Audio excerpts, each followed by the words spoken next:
దేవుని వాక్యంలో నుండి 8వ కీర్తన 2వ వచనం అందరం కలిసి చదువుకుందాం. Psalm 8 verse 2. శత్రువులను పగ తీర్చుకొను వారిని మాన్పివేయుటకై నీ విరోధులను బట్టి బాలుర యొక్కయు చంటి పిల్లల యొక్కయు స్తుతుల మూలమున నీవు ఒక దుర్గమును స్థాపించి ఉన్నావు. చిన్న ప్రార్థన చేసుకుందాం. పరిశుద్ధ ప్రేమ కలిగిన తండ్రి, గొప్ప దేవానికి స్తోత్రాలు. యెహోవా నామము బలమైన దుర్గము, నీతిమంతుడు అందులోనికి పరుగెత్తి సురక్షితముగా ఉండునని నీ వాక్యంలో ఉంది ప్రభా. బలమైన దుర్గము వంటి నీ నామాన్ని నాయన ఆశ్రయిస్తూ ఈ రాత్రికాల సమయంలో మరొకసారి నీ వైపు చూస్తున్నాము. నీ శక్తితో, బలముతో, ప్రభావముతో, నీ మాటలతో తండ్రి మీరే మమ్మల్ని నింపండి ప్రభా. ఖాళీ అయిన మా హృదయాలను గొప్ప సంతోషముతో, ఆనందముతో, ధైర్యముతో, సమాధానముతో నింపండి ప్రభా. నీ మాటలు వినుట ద్వారా విశ్వాసములో మేము బలపడినట్లుగా, నాయన ధైర్యము తెచ్చుకున్నట్లుగా నీ కృప దయచేయమని వేడుకుంటూ యేసు నామమున ప్రార్థిస్తున్నాము తండ్రి, ఆమేన్. 8వ కీర్తన దావీదు భక్తుడు దేవుని యొక్క సృష్టిని, దేవుడు కలుగు చేసిన చంద్ర నక్షత్రములు, ఆకాశములు, వీటన్నిటిని చూసి ఒక్కసారి తన వైపు తాను చూసుకొని కొన్ని మాటలు వ్రాస్తూ ఉన్నాడు. చూడండి, కొన్నిసార్లు మనం సృష్టిని చూస్తున్నప్పుడు, దేవుడు చేసిన ఈ ప్రపంచాన్ని గమనిస్తున్నప్పుడు మనకు అర్థమవుతుంది ప్రపంచంలో మనం ఎంత చిన్నవారం కదండి. ఫ్లైట్ ఆకాశంలోకి అలా వెళ్ళిపోతూ ఉంటే భూమి మీద ఉన్న బిల్డింగ్స్ కూడా చిన్న చిన్న డాట్స్ లాగా మనకు కనబడుతూ ఉంటాయి. ఇంకా ఆ బిల్డింగ్స్లో ఉన్న మనుషులైతే ఆ డాట్లో ఇంకొక చిన్న డాట్ అని చెప్పుకోవచ్చు. ఇప్పుడు ఈ విశాల విశ్వంలో మనం ఒక చిన్న డాట్ చెప్పాలంటే, దావీదు భక్తుడు కూడా అదే అండర్స్టాండింగ్తో, యెహోవా మా ప్రభువ, భూమి అందంతటా నీ నామము ఎంత ప్రభావము కలది, అసలు భూమిని ఎంత అద్భుతంగా కలుగు చేసావయ్యా, ఆకాశాన్ని ఎంత అద్భుతంగా కలుగు చేసావు, ఈ సృష్టిని ఎంత చక్కగా నీవు సృష్టించావు అని మాట్లాడుతూ ఆ తర్వాత తన్ను తాను చూసుకొని ఒక మాట చెప్తూ ఉన్నాడు. చూడండి, 3వ వచనం, నీ చేతి పని అయిన నీ ఆకాశములను, నీవు కలుగజేసిన చంద్ర నక్షత్రములను నేను చూడగా, నీవు మనుష్యుని జ్ఞాపకము చేసుకొనుటకు వాడే పాటివాడు, నీవు నరపుత్రుని దర్శించుటకు వాడే పాటివాడు. ఇంత సృష్టిలో ఒక చిన్న నలుసుగా, ఒక చిన్న డాట్ లాగా ఉన్న మనల్ని దేవుడు జ్ఞాపకం చేసుకోవడానికి మనము ఏ పాటివారము. నిజమే, కానీ దేవుని యొక్క గొప్పతనం ఏంటంటే, అసలు దేవుడు కలుగు చేసిన సృష్టి ముందు సూర్యచంద్ర నక్షత్రములు, ఆయన కలుగు చేసిన విశాల విశ్వంలో మనం ఆక్యుపై చేసే స్పేస్ లేక మన యొక్క సైజు చాలా చిన్నదైనప్పటికీ దేవుడు మనల్ని జ్ఞాపకం చేసుకుంటున్నాడు, దేవుడు మనల్ని పట్టించుకుంటున్నాడు, దేవుడు మన బాధలు పట్టించుకుంటున్నాడు, మన సమస్యలు పట్టించుకుంటున్నాడు.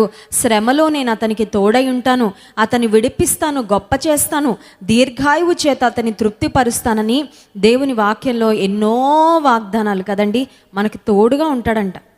ఇదే కీర్తనలో దావీదు భక్తుడు ఒక చక్కని మాట ఇందాక మనం చదివాం 2వ వచనంలో, శత్రువులను పగ తీర్చుకొని వారిని మాన్పివేయుటకై నీ విరోధులను బట్టి బాలుర యొక్కయు చంటి పిల్లల యొక్కయు స్తుతుల మూలమున నీవు ఒక దుర్గమును స్థాపించి ఉన్నావు. From the lips of children and infants you have ordained praise అనే మాట ఉంది. బాలుర యొక్క, చంటి పిల్లల యొక్క స్తుతుల మూలమున. బాలురు, చంటి పిల్లలు కూడా దేవుని స్తుతిస్తారు, నిజమే. అయితే ఈ రాత్రికాల సమయంలో ఈ వర్డ్స్లో నుంచి మనం తీసుకోవాలనుకుంటున్న భాగం ఏంటంటే, స్తుతుల మూలమున ఒక దుర్గమును దేవుడు స్థాపిస్తాడు. ఇంగ్లీష్ బైబిల్లో చాలా ట్రాన్స్లేషన్స్ నేను రెఫర్ చేశాను. ఒక ట్రాన్స్లేషన్లో ఏమనుందంటే, యూ హ్యావ్ ఆర్డైన్డ్ స్ట్రెంగ్త్ అనే మాట ఉంది. ఇంకొక ట్రాన్స్లేషన్లో you have established a strong hold అనే మాట ఉంది. శత్రువులను మాన్పివేయుటకై, మాకు విరోధంగా మా మీద పగ తీర్చుకోవాలని చూస్తున్న వారిని మాన్పివేయుటకై నీవు స్తుతుల మూలమున, నీ ప్రజలు చేసే స్తుతుల మూలమున ఒక దుర్గాన్ని స్థాపించావు. లిటరల్గా ఈ తెలుగు వర్డ్స్ని ఇంగ్లీష్లో మనం ట్రాన్స్లేట్ చేసుకుంటే, దేవుడు ఒక ఫోర్ట్ లేక ఒక ఫోర్ట్రెస్, ఒక దుర్గాన్ని మనం చేసే స్తుతుల మూలాన ఏర్పాటు చేస్తాడు అని మనం గ్రహించాలి. బాలుర యొక్క, చంటి పిల్లల యొక్క స్తుతుల మూలమున మన మీద, మనకు విరోధంగా పనిచేసే శత్రువులు లేక మన మీద పగ తీర్చుకోవాలి అని ఆశించే వారి యొక్క దాడుల నుండి మనల్ని కాపాడడానికి దేవుడు ఒక దుర్గాన్ని స్థాపిస్తాను అని వాగ్దానం చేస్తున్నాడు. ఈ వచనాన్ని చదివినప్పుడు నాకు పాత నిబంధన గ్రంథంలో యెహోషువ నాయకత్వంలో దేవుని ప్రజలు ఎరికో అనే పట్టణం మీదకి వెళ్ళినప్పుడు వారికి ఎదురైన అనుభవం నాకు జ్ఞాపకం వచ్చింది. ఎందుకంటే ఎరికో కూడా చాలా పెద్ద పట్టణం, ప్రాకారము కలిగిన పట్టణం. ఎరికో పట్టణం యొక్క ప్రాకారాలు ఎంత పెద్దగా ఉండేవంటే ఆ ప్రాకారాల మీద రాహాబు అనే వేశ్య తన ఇంటిని కట్టుకుంది. అంటే ఒక ఇల్లు కట్టుకోగలిగినంత వెడల్పున్న బలమైన ప్రాకారము ఆ ఎరికో పట్టణానికి ఉంది. అంత మాత్రమే కాదు, ఎరికో పట్టణ ప్రాకారం మీద రాజు యొక్క సైనికులు గుర్రాలు వేసుకొని వారు ఎప్పుడు వాచ్మ్యాన్ డ్యూటీ చేస్తూ ఉండేవారంట, సోల్జర్స్. ఎందుకంటే ఎరికో పట్టణం మీదకి దాడి చేయడానికి ఎవరు వస్తారు, మా ప్రాంతం మీదకి యుద్ధం చేయడానికి ఎవరు వస్తారో అని ఆ ప్రాంతంలో ఉన్న సైనికులు ఆ గుర్రాలు వేసుకొని ఆ ప్రాకారాల మీద తిరుగుతూ వారి డ్యూటీ వారు నిర్వహిస్తూ ఉండేవారు. అంటే ఒక మాటలో చెప్పాలంటే ఎరికో ప్రాకారాలు చాలా స్ట్రాంగ్ వాల్స్ అని మనం చెప్పుకోవచ్చు. ఇట్స్ అ ఫోర్టిఫైడ్ సిటీ, అంటే బలమైన ప్రాకారాలు కలిగిన పట్టణం. పాతకాలంలో రాజులు కూడా చాలా బలమైన ప్రాకారాలు కట్టుకునేవారు. మేము ఆగ్రా ప్రాంతానికి వెళ్ళినప్పుడు అక్కడ కూడా ఫోర్ట్స్ చూసాం. రెడ్ ఫోర్ట్ అనే ఆ ఫోర్ట్ని చూసినప్పుడు ఆ ప్రాకారాలు ఎంత బలంగా ఉన్నాయో, ఆ కట్టడాలు ఇప్పటికి కట్టి కొన్ని వందల సంవత్సరాలు అయినప్పటికీ ఆ వాల్స్ చాలా బలంగా ఉన్నాయి. అవన్నీ చూసినప్పుడు చాలా ఆశ్చర్యం అనిపించింది. నిజమే, దేవుడు కూడా శత్రువు మన మీద దాడి చేస్తున్నప్పుడు అపవాది యొక్క అటాక్కు మనం గురి కాకుండా, శత్రువు యొక్క దాడిలో మనం బలి కాకుండా మనం చేసే స్తుతుల మూలమున ఒక దుర్గాన్ని స్థాపిస్తాను అని వాగ్దానం చేస్తుంటే, స్తుతి మూలాన ఒక దుర్గము స్థాపించబడ్డం మాత్రమే కాదు, కానీ ఒకవేళ అపవాది నీవు పొందుకోవాల్సిన ఆశీర్వాదాన్ని ఒక ప్రాకారంలాగా, ఒక దుర్గంలాగా కట్టేసి దాని లోపల ఉండిపోయిందేమో, maybe you have to go and fight in that city. ఒకవేళ ఆ పట్టణాన్ని, ఆ ప్రాంతాన్ని, ఆశీర్వాదాలను పొందుకోవడానికి ఏవో ప్రాకారాలు అడ్డుగా, ఆటంకంగా ఉన్నాయేమో. యెహోషువ గ్రంథం 6వ అధ్యాయము 1వ వచనం మనం చూసినట్లయితే దేవుడు యెహోషువకు సెలవిచ్చిన మాట. యెహోషువ గ్రంథం 6వ అధ్యాయము 1వ వచనం.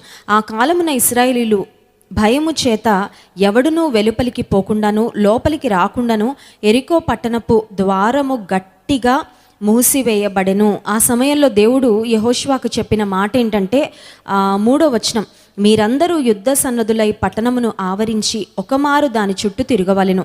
అలాగు 6 దినములు చేయిచు రావలెను. 7 యాజకులు పొట్టేలు కొమ్ము బూరలను పట్టుకొని ముందుగా నడవవలెను. 7వ దినమున మీరు 7 మారులు పట్టణము చుట్టూ తిరుగుచుండగా ఆ యాజకులు బూరలను ఊదవలెను.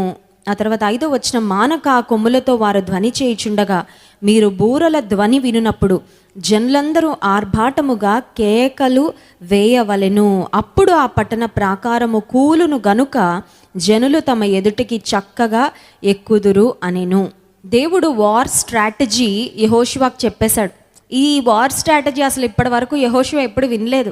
ఇశ్రాయేలీలు చాలా యుద్ధాలు చేశారు, చాలామంది శత్రువులతో పోరాడారు, కానీ ఇది ఒక వెరైటీ ప్రాబ్లం. దేవుడు ఇస్తున్న సొల్యూషన్ కూడా చాలా డిఫరెంట్గా ఉంది, చాలా వెరైటీగా ఉంది.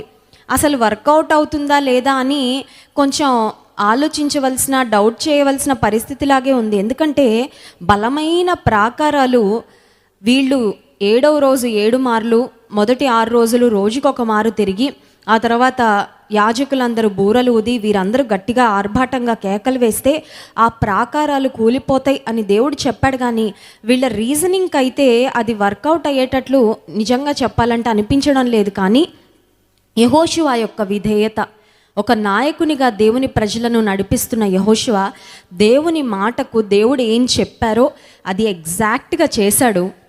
దేవుడు చెప్పినది ఎగ్జాక్ట్గా చేసినందుకు దేవుడు ఎలా విజయాన్ని ఇస్తానన్నారో ఎగ్జాక్ట్గా అదే విధంగా విజయాన్ని దేవుడు తన ప్రజలకు అనుగ్రహించారు. కొన్నిసార్లు మన జీవితంలో మనం ఎదుర్కొనే సమస్యలు చాలా వెరైటీగా ఉంటాయి. అయ్యో, ఇలాంటి సమస్య నేను ఇంతకుముందు ఎప్పుడు ఎదుర్కోలేదే.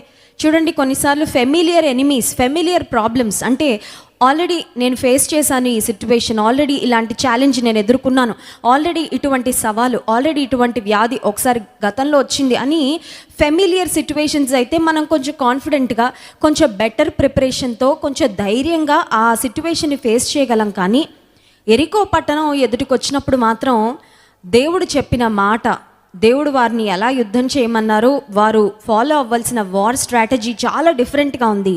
అయితే యెహోషువ దేవుడు ఏం చెప్పాడో దేవునికి అన్నీ తెలుసు.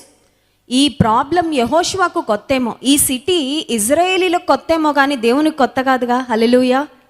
ప్రపంచంలోకి వచ్చిన ఈ వైరస్ ఒకవేళ మనిషికి కొత్త, ఇంకా దానికి మెడిసిన్స్ కనుక్కోవడానికి ప్రయత్నం చేస్తున్నారు, ఇంకా క్లినికల్ ట్రయల్స్ జరుగుతున్నాయి. ఓకే, పిల్లలకు కూడా వ్యాక్సినేషన్ సిద్ధపరచాలని దాని మీద క్లినికల్ ట్రయల్స్ జరుగుతున్నాయి. తర్వాత ఏ వ్యాక్సిన్ ఎంత ఎఫెక్టివ్గా ఉంటుంది, ఆ తర్వాత రకరకాల విషయాల గురించి, ఇంకా అసలు కోవిడ్ గురించి ఒక సమగ్రమైన అవగాహనే ఇంతమంది సైంటిస్టులు, ఇంతమంది రీసెర్చ్ స్కాలర్స్, ఎంతమంది డాక్టర్స్ ఉంటే వారికి ఇంకా ఒక కంప్లీట్ అండర్స్టాండింగ్ అనేది ఇప్పటికీ రాలేదు. ఈ వైరస్ యొక్క అవుట్బ్రేక్ స్టార్ట్ అయ్యి ఆల్రెడీ 1 సంవత్సరం గడిచిపోయినప్పటికీ డాక్టర్స్కి ఇంకా అంతు పట్టట్లేదు. అయితే దేవునికి మాత్రం ఆ వ్యాధి యొక్క పుట్టుపూర్వత్రాలు ఏంటి, ఆ వ్యాధి యొక్క సొల్యూషన్ ఏంటి, ఆ వ్యాధి నుంచి నిన్ను ఎలా బయటేయాలి, అలా ఆ ప్రతి పరిస్థితి, ప్రతి విషయము దేవునికి సంపూర్ణంగా తెలుసు. కొన్నిసార్లు అన్నోన్ ప్రాబ్లం మనకు వచ్చినప్పుడు, అన్నోన్ సర్కమ్స్టాన్స్లో మనం ఉన్నప్పుడు చాలాసార్లు కంగారు పడిపోతుంటాం. నేను ఎలా ఫేస్ చేయాలి, నేను ఎలా దాటాలి, ఈ పరిస్థితిని నేను మరి ఎదిరించగలనా, ఈ పరిస్థితిని ఎదుర్కోగలనా, ఈ పరిస్థితి నుండి విజయవంతంగా బయటపడగలనా అనే భయం మనలో ఉండొచ్చు. కానీ when you put your future in the hands of an all knowing God, అన్నీ తెలిసిన దేవుని చేతిలో మన భవిష్యత్తు పెడితే మనం చాలా కాన్ఫిడెంట్గా, చాలా నిశ్చింతగా, చాలా ధైర్యంగా ఉండగలం. కారణం ఏంటంటే మనం ఆ సమస్య నుండి బయటపడడానికి ఏం చేయాలో ఆయనే చెప్తాడు. ఆయన చెప్పిన మాట ప్రకారం మనం చేసినప్పుడు, ఆయన మీద మనం ఆధారపడినప్పుడు, నీ జీవితంలో ఒక భయంకరమైన ప్రాకారాలు కలిగిన పట్టణం వలె ఉన్న ఆ ఎరికో పట్టణం వలె ఒకవేళ నీ సమస్య నీకు చాలా పెద్దగా ఉండొచ్చు, ఈ సమస్య నీకు క్రొత్తగా ఉండొచ్చు, ఈ సమస్య maybe you have to fight it all alone, ఒంటరిగా నీవు ఈ సమస్యతో పోరాడవలసి రావచ్చు, నీకు అడిక్వేట్ హెల్ప్ కావలసిన సహాయం నీ చుట్టూ ఉన్న మనుషుల ద్వారా అందుబాటులోకి రాకపోవచ్చు. కానీ అన్నీ తెలిసిన దేవుడు మాత్రం ఖచ్చితంగా నిన్ను సురక్షితంగా, క్షేమంగా ఉంచి నీకు విజయాన్ని అనుగ్రహిస్తాడు. సో ఇందాక మనం 8వ కీర్తన 2వ వచనంలో చదివాం, బాలుర యొక్కయు చంటి పిల్లల యొక్కయు స్తుతుల మూలమున ఒక దుర్గాన్ని దేవుడు స్థాపిస్తాను అని వాగ్దానం చేశాడు. దుర్గము ఎందుకు స్థాపించబడాలి మన జీవితంలో? Why we need a fort, why we need a fortress. ఒక దుర్గం ఎందుకు కావాలి మనకి? ఒక బలమైన ప్రాకారము మనకి ఎందుకు కావాలి? ఒక స్ట్రాంగ్ హోల్డ్ మన జీవితంలో మనకి ఎందుకు కావాలి అని ఆలోచన చేస్తే, ఎఫెసీ పత్రిక 6వ అధ్యాయంలో మనం చూస్తే we are in a spiritual warfare అనే మాట మనం చూస్తాం. మనము ఆధ్యాత్మికమైన యుద్ధ రంగంలో ఉన్నాము. ఆధ్యాత్మిక యుద్ధ రంగంలో మనం పోరాడేది మనుషులతో కాదు, కానీ అంధకార సంబంధమగు లోకనాదులతో, ఆకాశమందున్న దురాత్మల సమూహములతో అని దేవుని వాక్యంలో ఉంది. కొన్నిసార్లు ఫిజికల్గా బాగానే ఉండొచ్చు, కానీ మానసికంగా మనల్ని అపవాది చాలా కృంగదీస్తాడు. ఆధ్యాత్మికంగా మనల్ని కృంగదీయడానికి ప్రయత్నం చేస్తూ ఉంటాడు. మన విశ్వాసాన్ని నిర్వీర్యం చేయాలని ప్రయత్నం చేస్తూ ఉంటాడు. మన భక్తి జీవితాన్ని మరి ఏమీ లేని స్థితికి తోసివేయాలని ప్రయత్నం చేస్తూ ఉంటాడు. ఎస్పెషలీ సమస్యలు వచ్చినప్పుడు. Do you think God really cares about you? దేవుడికి నిజంగా నువ్వంటే ప్రేమ ఉందా? దేవుడిని నిజంగా పట్టించుకుంటున్నాడా? దేవుడు నిన్ను పట్టించుకుంటే నిన్ను ఎందుకు కాపాడలేదు?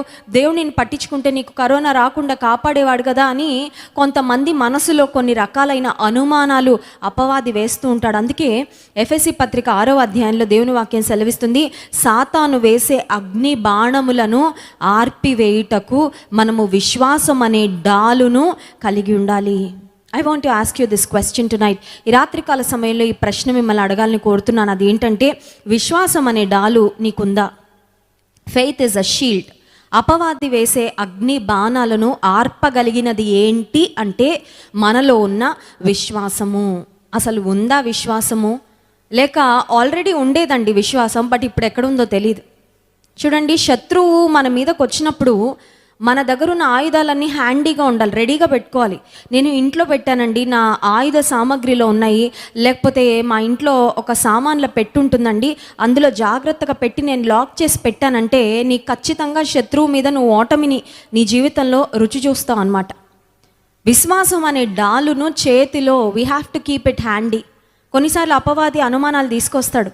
దేవుడు నిన్ను ప్రేమించట్లేదు, దేవుడు నిన్ను పట్టించుకోవట్లేదు, ఈ పరిస్థితిలో దేవుడు నీకేం సహాయం చేయడు, అదిగో వాళ్ళకి అలా జరిగింది, వీళ్ళకి ఇలా జరిగిందని అనుమానాలు, లేకపోతే దేవుని మీద బాధ.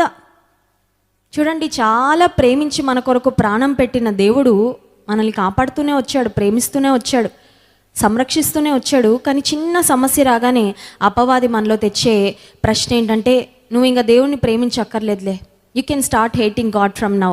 ఎందుకంటే నిన్ను ప్రేమిస్తే నీకెందుకు కోవిడ్ రానిస్తాడు, ఎందుకు పాజిటివ్ వచ్చింది, ఇంట్లో అందరూ ఎందుకు సఫర్ అవుతున్నారు, ఇంట్లో పెద్దవాళ్ళు ఎందుకు దేవుని సన్నిధికి వెళ్ళిపోయారు, దేవునికి నువ్వంటే ప్రేమ లేదులే అని కొన్నిసార్లు అపవాది మనలో కొన్ని అగ్ని బాణాలు అన్నమాట, నీ ఆధ్యాత్మిక జీవితాన్ని నాశనం చేయడానికి అగ్ని బాణాలు వేస్తున్నప్పుడు నువ్వు వెంటనే వెతుక్కొని వాడాల్సింది ఏంటంటే విశ్వాసం అనే డాలు.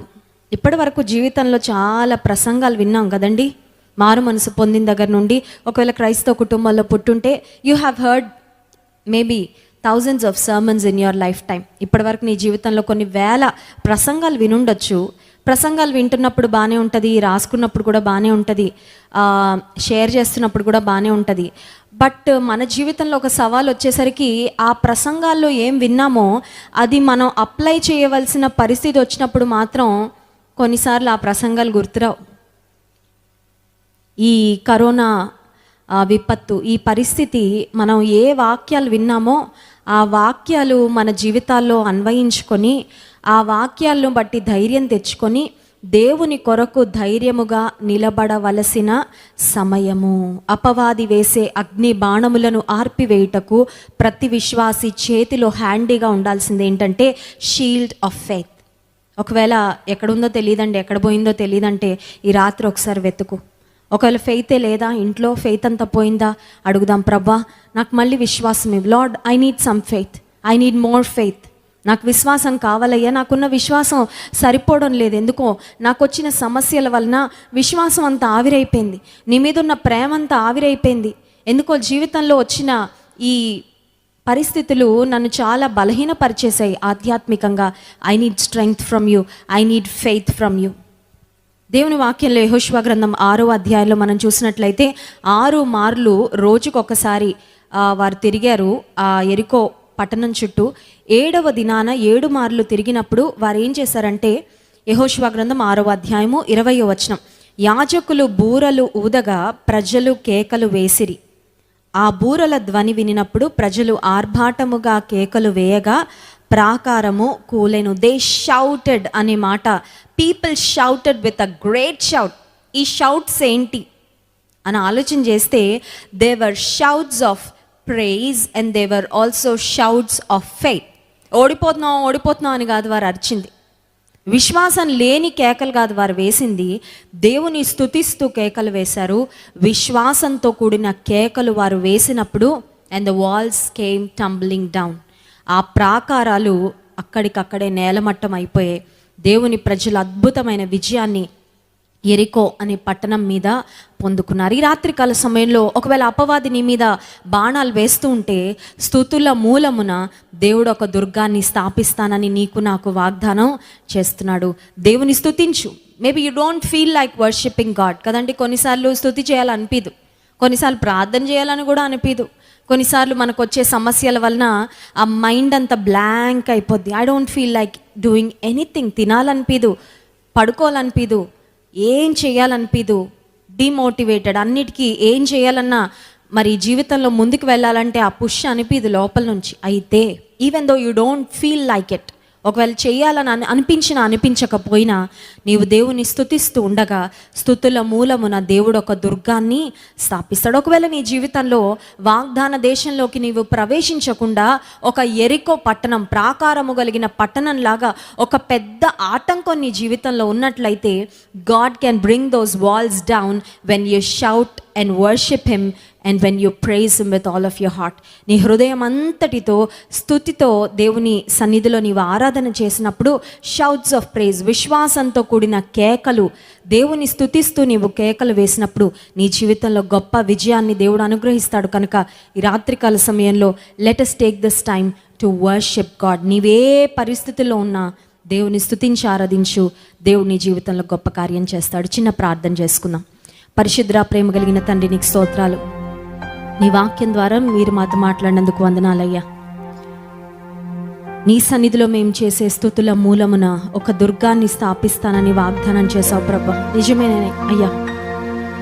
ఒక్కొక్కసారి అపవాది ఊపిరాడనివ్వకుండా ఒక సమస్య తర్వాత ఒక సమస్య, ఒక బాణము తర్వాత మరొక బాణము సంధిస్తూనే మమ్మల్ని నిర్వీర్యం చేయాలని, బలహీనపరచాలని, మా ఆధ్యాత్మిక జీవితాన్ని నీరుగార్చాలని ఎన్నో ప్రయత్నాలు చేస్తున్నాడు ప్రభా. అయితే నీ ప్రజలముగా మేము నిన్ను ఆసక్తితో ఆరాధించడం ద్వారా గొప్ప దుర్గము మా జీవితాలలో ప్రభా, ప్రతి కీడు నుండి తప్పించుకోవడానికి ఒక శ్రేష్టమైన దుర్గాన్ని స్థాపిస్తానన్నావు. నిన్ను స్తుతిస్తూ ఉండగా అపవాది ఏ ఆశీర్వాదాలు మేము స్వతంత్రించుకోకుండా కోట గోడలు కట్టి మమ్మల్ని ఆపుతూ ఉన్నాడో ప్రభా, వాటన్నిటిని కూడా మేము స్వతంత్రించుకోగలమని వాగ్దానం చేసావు. నీ వాగ్దానాల యొక్క నెరవేర్పు మేము పొందుకోవడానికి సహాయం చేయండి. ఈ రాత్రికాల సమయంలో వ్యాధిగ్రస్తులుగా ఉన్నవారు, బలహీనులుగా ఉన్నవారు, డిప్రెస్డ్ కండిషన్లో ఉన్నవారు, యాంగ్జైటీ అటాక్స్తో బాధపడుతున్నవారు నిన్ను స్తుతిస్తూ ఉండగా ప్రభా, గొప్ప విడుదల, ఆశీర్వాదము, దీవెన, స్వస్థత, నీ శక్తిని, నీ ప్రభావంను పొందుకున్నట్లు సహాయం చేయమని యేసు నామమున ప్రార్థిస్తున్నాం తండ్రి. ఆమేన్.